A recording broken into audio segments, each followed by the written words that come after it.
A warm welcome friends to our YouTube channel aspiring minds.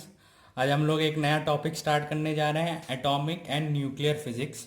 ठीक है, जो physics subject के अंडर आता है।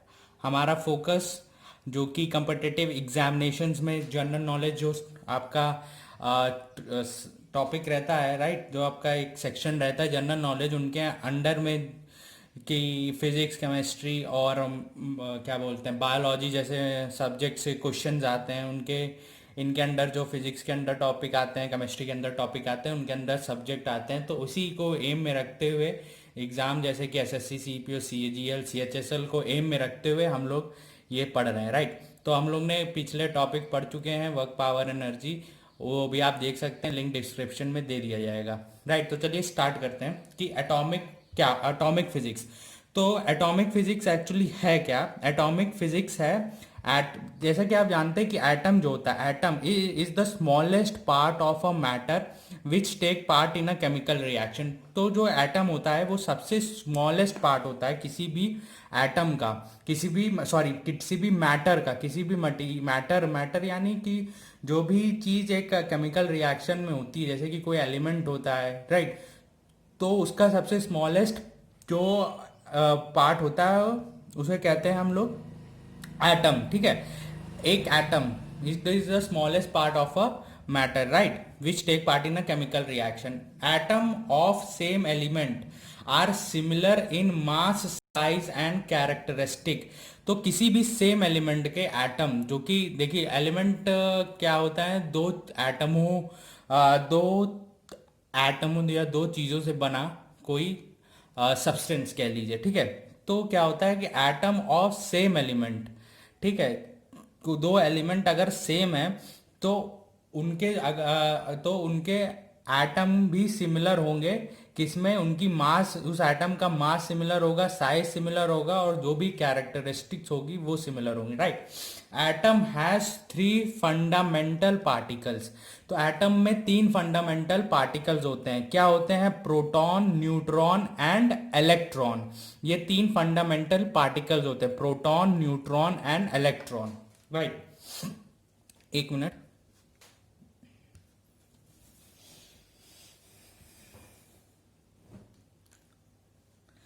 ठीक है, तो देखिए अब देख लीजिए, मान लीजिए एक एटम है, ठीक है, ये एक एटम है, ये इसके अंदर एक न्यूक्लियस है। तो क्या होता है कि एक एटम होता है, राइट। एटम के अंदर क्या होता है? आपके न्यूक्लियस होता है। न्यूक्लियस होता है जहां पे प्रोटॉन और न्यूट्रॉन, पी यहाँ पे प्रोटॉन, एन यहाँ पे न्यूट्रॉन को रिप्रेजेंट कर रहा है, राइट। तो न्यूक्लियस, ये एटम है, गोला, बड़ा गोला एटम है, इसके अंदर छोटे गोले में आपके प्रोटॉन और न्यूट्रॉन है, और इस एटम के अंदर और न्यूक्लियस के बाहर ये इलेक्ट्रॉन रिवॉल्व कर रहे हैं, यानी घूम रहे हैं, घूमते हैं। ठीक है, तो अब याद रखिएगा, an atom electron and proton are equal in number and have equal and opposite charge. तो जितने नंबर ऑफ प्रोटॉन होंगे, उतने ही इलेक्ट्रॉन होंगे, राइट। कि यही कह रहा, और इनके जो चार्ज होंगे इक्वल होंगे, चार्ज जो होगा उसकी वैल्यू इक्वल होगी, बट ऑपोजिट साइन में होंगे। यानी प्रोटॉन पे अगर पॉजिटिव चार्ज है तो इलेक्ट्रॉन पे नेगेटिव चार्ज होगा, पर उन चार्ज की जो वैल्यू होगी वो सेम होगी। ठीक है, अब देखिए न्यूक्लियस में होते हैं प्रोटॉन और न्यूक्लियस में होते हैं न्यूट्रॉन। ठीक है, अब देखिए मास कितना होता है। याद रखिएगा कि कम्पिटिटिव एग्जामिनेशन में यही कि प्रोटॉन का, इलेक्ट्रॉन का मास कितना है, प्रोटॉन का मास कितना है, चार्ज कितना होता है इन पे, तो यही सब पूछा जाता है। ठीक है, तो मास कितना है? मास है 1.67 इंटू 10⁻⁻27 kg। ठीक है, ये मास होता है प्रोटॉन का। चार्ज कितना होता है? 1.602 into 10⁻⁻19 C for coulomb. Coulomb है एसआई यूनिट किसका? चार्ज का। ठीक है, अब देखिए डिस्कवर किसने किया था प्रोटॉन को? Proton was discovered by Goldstein and named by Rutherford. ठीक है, डिस्कवर किया था गोल्डस्टीन ने और नाम दिया था रदरफोर्ड ने। तो क्या होता है कि एग्जाम में या तो इसका ऑप्शन में ये दे देता है या ये दे देता है। तो अगर आप ये नहीं देता है, गोल्डस्टीन नहीं देता और रदरफोर्ड देता है, तो रदरफोर्ड पे टिक लगाइएगा, राइट। क्योंकि या तो ये दे देगा या तो ये देगा। अगर रदरफोर्ड नहीं देता, गोल्डस्टीन देता है, तो यहाँ पे टिक लगाएगा, राइट। आप देखिए न्यूट्रॉन क्या होते हैं, न्यूट्रॉन में मास क्या होता है, 1.67 इंटू 10⁻⁻27। चार्ज इनमें नो चार्ज, कोई है नहीं चार्ज होता है, ये न्यूट्रल होते हैं, ठीक है। डिस्कवर्ड बाय चैडविक, चैडविक ने इसको डिस्कवर किया था, ठीक है। तो देखिए न्यूक्लियस होता है, न्यूक्लियस ये गोल छोटा गोला न्यूक्लियस होता है, किसी भी एटम के अंदर न्यूक्लियस होता है। न्यूक्लियस में होता है प्रोटॉन एंड न्यूट्रॉन, न्यूट्रॉन पे चार्ज नहीं होता, प्रोटॉन पे चार्ज होता है 1.67 इंटू 10⁻⁻19 कूलम, राइट। तो चार्ज न्यूक्लियस पे कितना हो जाएगा, चार्ज हो जाएगा 1.60 इंटू 10⁻⁻19 कूलम, ये हो जाएगा चार्ज आपके न्यूक्लियस पे, ठीक है। चलिए अब देखिए कि इलेक्ट्रॉन, इलेक्ट्रॉन इलेक्ट्रॉन पे मास कितना होता है, इलेक्ट्रॉन का जो मास होता है, इलेक्ट्रॉन का जो मास होता है वो 9.108 इंटू 10⁻⁻13 होता है, ठीक है। और इस पे चार्ज होता है नेगेटिव, नेगेटिव 1.6 इंटू 10⁻⁻19 कूलम, ठीक है। तो प्रोटॉन पे प्रोटॉन पे आपके कितना चार्ज है, यहाँ होता है ये प्लस, ठीक है, प्लस 1.602, और यहाँ पे 1.6 इंटू 10⁻⁻19 का ये माइनस है, तो इस पे माइनस होता है। जैसे हम लोग ने पढ़ा था ना, राइट, कि न्यूट्रॉन और प्रोटॉन पे इक्वल होते हैं charge but opposite in sign होते हैं, ठीक है। अब देखिए कि डिस्कवर किसने किया था, डिस्कवर इलेक्ट्रॉन को किसने किया था। Electron was discovered by J J Thomson, J J Thomson, THOMSON, J J Thomson ने इलेक्ट्रॉन को डिस्कवर किया था। याद रखिएगा कि चैडविक ने, रदरफोर्ड या फिर गोल्डस्टीन ने क्या किया था, प्रोटॉन, चैडविक ने क्या किया था, न्यूट्रॉन, और जे जे थॉमसन ने क्या किया था, इलेक्ट्रॉन। ये पूछा जाता है एग्जाम में, ठीक है। अब देखिए आइसोटोप, आइसोबार और आइसोस्टोन्स पढ़ने से पहले आपको एटॉमिक नंबर क्या होते हैं, एटॉमिक नंबर और एटॉमिक मास और मास नंबर, ये क्या होते हैं, ठीक है। अब देखिए एटॉमिक नंबर क्या होते हैं, और इन्हें प्रोटॉन नंबर भी कहते हैं, is the number of proton found in the nucleus of an atom. कितने प्रोटॉन पाए जाते हैं किसी एटम के न्यूक्लियस में, उसी को कहते हैं हम लोग एटॉमिक नंबर, ठीक है। अब देखिए मास नंबर क्या होता है, total number of proton and neutron in the nucleus. जितने number of proton and neutron होंगे उनको जोड़ देंगे, वो हो जाएगा हमारा मास नंबर, ठीक है। अब देखिए मान लीजिए ये कोई एक्स एक एटम है, ठीक है, एक्स हमने एक एटम ले लिया है, ठीक है, एक्स हमने एक एटम ले लिया है। तो ये जो ऊपर लिखा रहता है वो होता है आपका मास नंबर, और ये जो जेड है, जेड डिनोट करता है आपका एटॉमिक नंबर, तो नीचे लिखा रहता है वो होता है आपका एटॉमिक नंबर, ये होता है आपका मास नंबर, ठीक है। अब देखिए नंबर ऑफ न्यूट्रॉन आपको निकालना है कि कितने न्यूट्रॉन है, ठीक है। तो आप कर देंगे A-Z कर देंगे तो नंबर ऑफ न्यूट्रॉन आपको मिल जाएंगे किसी भी एटम में कितने होते हैं, अगर आपको मास नंबर पता है और आपको एटॉमिक नंबर पता है। तो atomic number minus, sorry, mass number minus atomic number is equal to number of neutron, ठीक है। अब चलिए आपको एटॉमिक नंबर और मास नंबर के बारे में मालूम चल गया, राइट। अब देखते हैं आइसोटोप्स क्या होते हैं। आइसोटोप्स क्या होते हैं कि nuclei has the same atomic number Z। अब देखिए क्या होता है कि आइसोटोप, फॉर एग्जाम्पल हम एक हाइड्रोजन ले लेते हैं। अब मैं बता दूं कि हाइड्रोजन का जो एटॉमिक नंबर है वो है 1, ठीक है। अब हाइड्रोजन के क्या होते हैं, 3 आइसोटोप्स होते हैं, 3 आइसोटोप्स, यानी उन इन तीनों आइसोटोप, समझिए कि क्या होता है कि एक पीरियोडिक टेबल होती है, राइट। तो उसमें एक पीरियोडिक टेबल को कैसे अरेंज किया गया है, एटॉमिक नंबर के आधार पर, कि जो जिसका एटॉमिक नंबर 1 है, किसका एटॉमिक नंबर 2 है, वो यहाँ रहेगा, 3 4 ऐसे करके। तो हाइड्रोजन का क्या है, 1 है, तो सबसे पहले क्या आता है, हाइड्रोजन आता है पीरियोडिक टेबल में, राइट।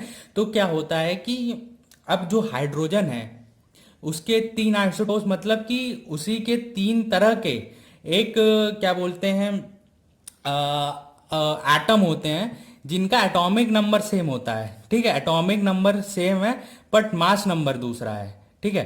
तो क्या करते हैं वो उसी जहां पे हाइड्रोजन प्लेस्ड है पीरियोडिक टेबल में, वहीं पर इनके हाइड्रोजन के भी 3 आइसोटोप्स होते हैं।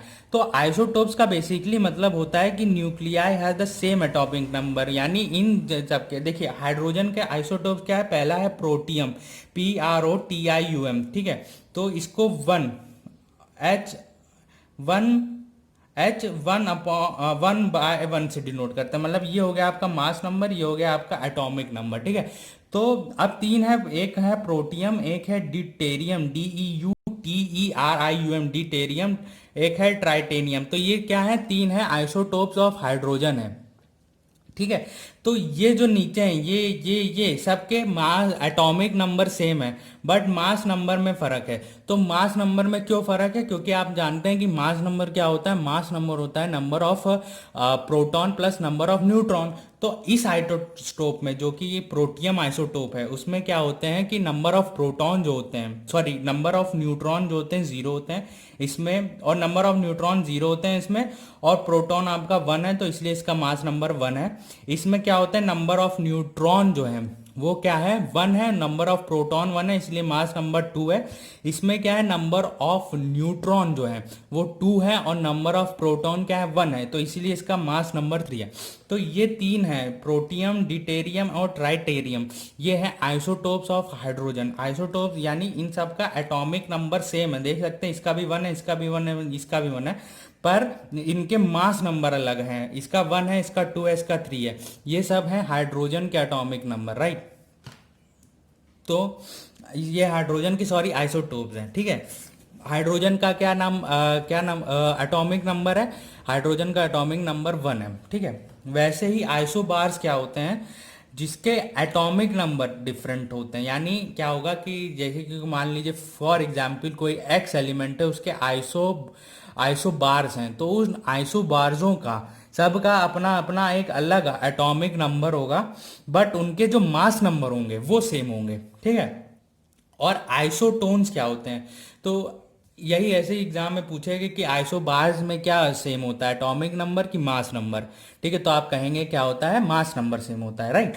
और आइसोटोन्स में क्या सेम होता है, एटॉमिक नंबर, ठीक है। वैसे ही आइसोटोन्स या आइसोबार या आइसोटोप्स, ये TONES, ये TOPES है, राइट। तो nuclei has different atomic number, इसके डिफरेंट एटॉमिक नंबर होते हैं, ठीक है, डिफरेंट एटॉमिक नंबर होते हैं। और न्यूक्लिया है same number of neutron same होते हैं इनके।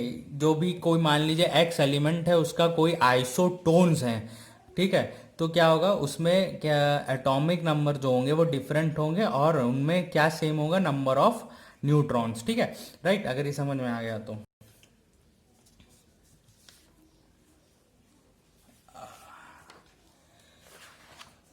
अब आते हैं, पढ़ते हैं अगला जो हमारा सब्जेक्ट टॉपिक है, मतलब वो है रेडियो एक्टिविटी अगला, ठीक है। तो अब रेडियो एक्टिविटी क्या होती है, radioactivity it is the sending out of harmful radiation और पार्टिकल कॉज्ड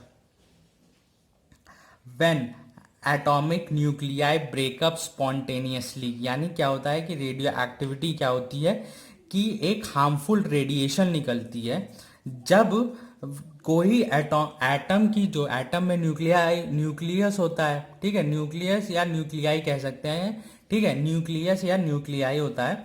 तो जब वो टूटता है तो क्या करता है, लार्ज पार्टिकल रिलीज करता है, ठीक है। तो उसी को कहते हैं रेडियो एक्टिविटी, ठीक है। अब रेडियो एक्टिविटी, अब ये लार्ज पार्टिकल रिलीज करता है, ठीक है, उसी को कहते हैं रेडियो एक्टिविटी। और रेडियो एक्टिविटी डिस्कवर किसने की थी, radioactivity was discovered by Henri HENERY, Henri Becquerel, BECQUEREL, Becquerel, for which he had received the Nobel prize of physics. जिनको, इनकी वजह से रेडियो एक्टिविटी, जिन्होंने हेनरी बैक्वेरल ने डिस्कवर किया था, जिनको मिली थी क्या, नोबेल प्राइज। तो याद रखिएगा कि रेडियो एक्टिविटी किसने डिस्कवर की थी, उनको नोबेल प्राइज ऑफ फिजिक्स में नोबेल प्राइज मिला था, jointly with madam Curie and Pierre Curie, madam Curie और पियर्स क्यूरी के साथ में, ठीक है। अब देखिए, तो अब हम लोग ने पढ़ा कि जो एटम होते हैं, राइट, सेंडिंग रेडियो एक्टिविटी क्या होती है पढ़ा।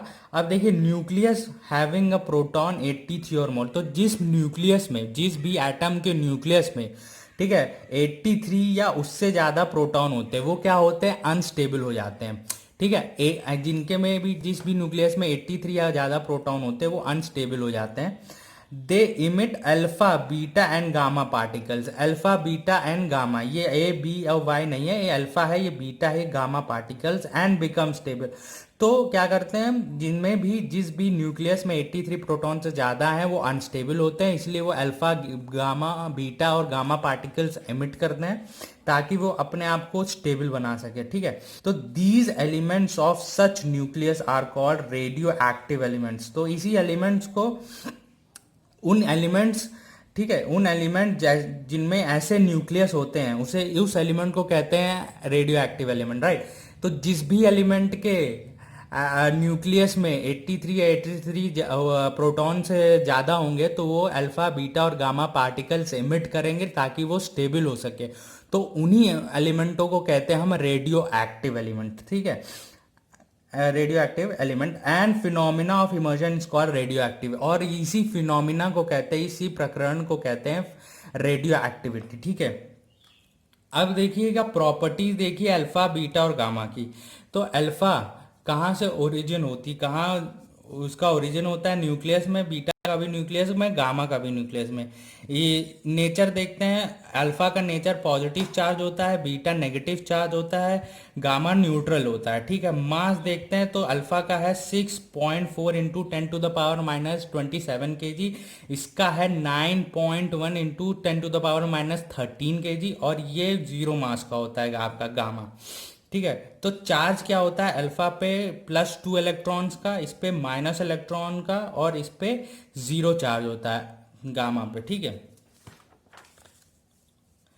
अब देखिए कुछ पॉइंट्स टू रिमेंबर है कि with emission of alpha particle, कि जब अल्फा पार्टिकल इमिट करता है कोई एक रेडियो एक्टिव एलिमेंट, तो जो एटॉमिक नंबर होता है उस एलिमेंट का वो डिक्रीज्ड होता है बाय 2, 2 से डिक्रीज होता है। ठीक है, और मास नंबर जो होता है वो भी डिक्रीज होता है बाय 4, 4 से। ठीक है, ये पहला पॉइंट। दूसरा point, with emission of beta particles, अगर कोई radio active element beta particle emit करता है, बाहर निकालता है, तो atomic number is decrease by 1, तो उस एलिमेंट का एटॉमिक नंबर 1 से घटता है और मास नंबर में कोई चेंज नहीं आता, डज नॉट चेंज। जो gamma are emitted, alpha beta gamma, gamma are emitted after emission of alpha and beta particle. तो जब अल्फा और बीटा इमिट हो जाएंगे, बाहर निकल जाएंगे, तो उसके बाद गामा पार्टिकल्स निकलते हैं। ठीक है, the effect on the mass number and atomic number with emission of alpha beta and gamma particle is decided by Soddy-Fejan law। तो जो इफेक्ट होता है मास नंबर पे और एटॉमिक नंबर पे जब अल्फा बीटा और गामा पार्टिकल्स निकलते हैं, तो उस इफेक्ट को डिसाइड करता है Soddy Fajans law, SODDY Fajans law. ठीक है, अब देखिए radioactive carbon 14, radioactive carbon 14 एक कार्बन टाइप है, is use to measure the age of fossil fuels and plants. तो फोसिल फ्यूल्स यानी कि जो कि आपके धरती में, जैसे कि पेट्रोलियम एक फोसिल फ्यूल है। ठीक है, तो फोसिल्स और प्लांट्स की एज को, कितने पुराने हैं वो, आपका रेडियो एक्टिव कार्बन 14 यूज होता है। हाफ लाइफ क्या होती है, half life defined as the time during which the number of atoms of the substance are reduced to half their original value। तो समय है जिसमें कोई भी सब्सटेंस के नंबर ऑफ एटम हाफ हो जाते हैं, ठीक है, अपनी ओरिजिनल वैल्यू से।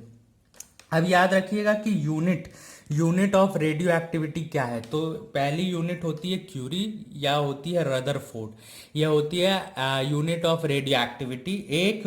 1 curie is equal to 3.7 into 10⁴ Rutherford, ये है 10⁴ रदरफोर्ड, RD यानी रदरफोर्ड। ठीक है,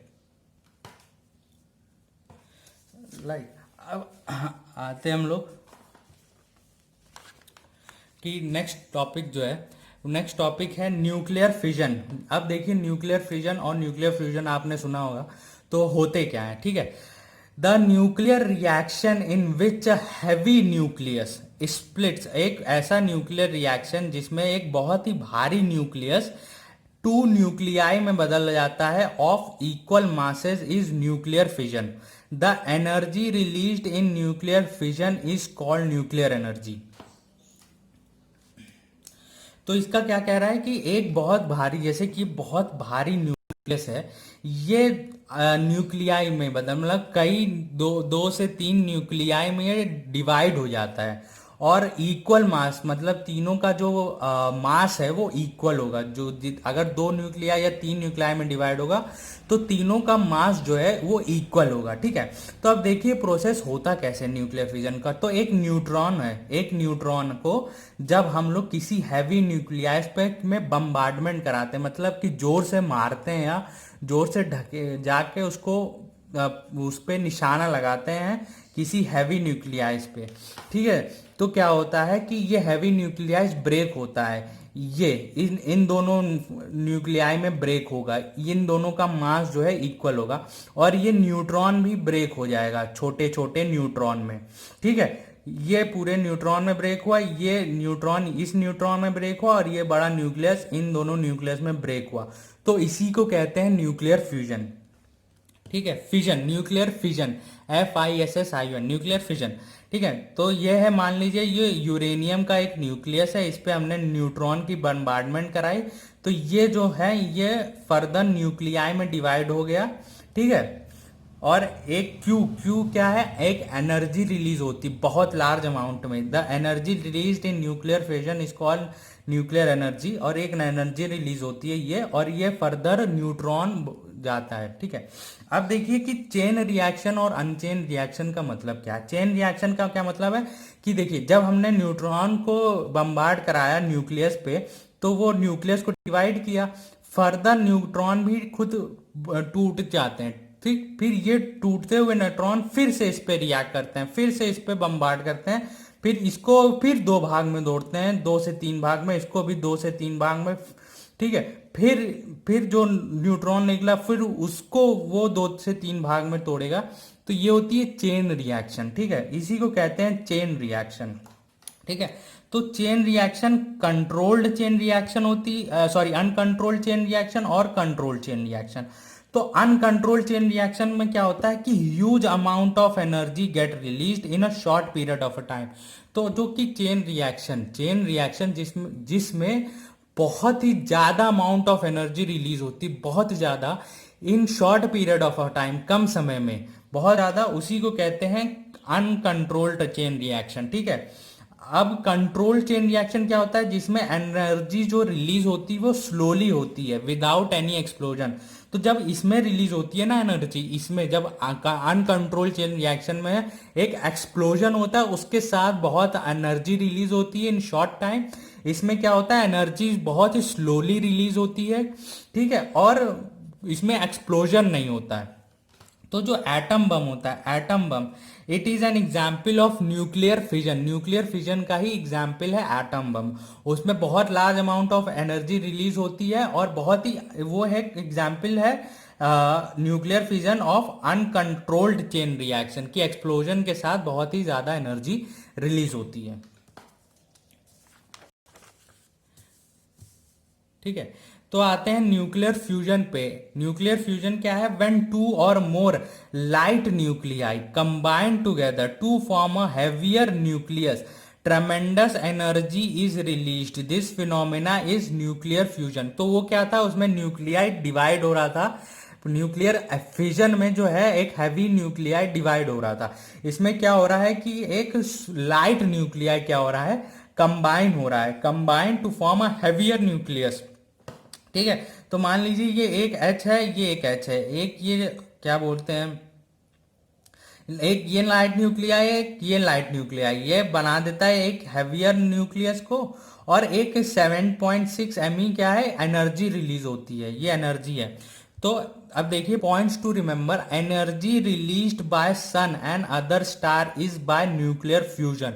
तो जो सन या जो भी और अलग स्टार है, सन भी एक स्टार होता है और जितने भी अलग स्टार होते हैं, तो वो जो एनर्जी रिलीज करते हैं वो किस फिनोमिना में होता है, न्यूक्लियर फ्यूजन की वजह से। अब देखिए हाइड्रोजन बम, जो हाइड्रोजन बम है ना, hydrogen bomb is based on nuclear fusion. जो हाइड्रोजन बम है वो न्यूक्लियर फ्यूजन पे बेस्ड है। It is 1000 times more powerful than atom bomb, वो 1000 गुना ज्यादा पावरफुल है एटम बम से, ठीक है। ये हो जाता है आपका हाइड्रोजन बम। अब देखिएगा क्या कि मास एनर्जी रिलेशन। अब मास एनर्जी रिलेशन क्या है कि इन 1905 Einstein established a relation between mass and energy on the basis of special theory of relativity. ठीक है, तो आइंस्टाइन ने एक रिलेशन स्टैब्लिश्ड किया था 1905 में मास और एनर्जी के बीच में, जो कि उनकी relativity theory on the basis of relative theory के बेसिस पे। ठीक है, according to this relation mass can be converted into energy and vice versa. मतलब कि मास को एनर्जी में कन्वर्ट कर सकते हैं, एनर्जी को मास में कन्वर्ट कर सकते हैं अकॉर्डिंग टू रिलेशन। इस रिलेशन से जो E is equals to M C square है, इस रिलेशन से हम एनर्जी को मास में कन्वर्ट कर सकते हैं और मास को एनर्जी में कन्वर्ट कर सकते हैं। वेयर क्या बोलते हैं, सी जो है सी, ठीक है, C is the velocity of light. जो सी है एम सी स्क्वायर जो है, इसमें सी जो है ये वेलोसिटी ऑफ लाइट है, and E is the energy equivalent of mass M. तो जो कि एनर्जी होती है जो कि कन्वर्ट हो जाती है मास के इक्विवेलेंट में। जितना मास होगा उतनी एनर्जी, और जितना एनर्जी उतना मास। ठीक है, तो एल्बर्ट आइंस्टाइन को इसीलिए was given a Nobel prize in physics in 1921, जिनकी वजह से उनको एल्बर्ट नोबेल प्राइज मिला था 1921 में। तो मास एनर्जी रिलेशन आपका बत गया, न्यूक्लियर फ्यूजन हो गया क्या होता है, और न्यूक्लियर फिजन। ठीक है, ये आपका एक न्यूक्लियस है, ये आपका दूसरा न्यूक्लियस है, ये एक बड़ा न्यूक्लियस में बन गया है। ठीक है, ये इतनी एनर्जी रिलीज की है उसने। ठीक है, तो ये हाइड्रोजन का न्यूक्लियस, एक हाइड्रोजन का हीलियम का न्यूक्लियस बना देता है।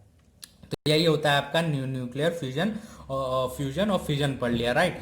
तो हमने यहीं पर हमारा जो रेडियो एक्टिविटी और क्या बोलते हैं पूरी खत्म होती है, और यहीं पे ये वाला टॉपिक पूरा खत्म होता है, राइट, जो कि हमारा एटॉमिक फिजिक्स और न्यूक्लियर फिजिक्स का था। ठीक है, तो अगर आपको ये लेक्चर पसंद आया तो प्लीज़ लाइक शेयर कमेंट और सब्सक्राइब ज़रूर करें, राइट। ऐसे भी ऑल लेक्चर्स आते रहेंगे, सब्सक्राइब करे रहेंगे तो आपको पता चलता रहेगा। Thank you.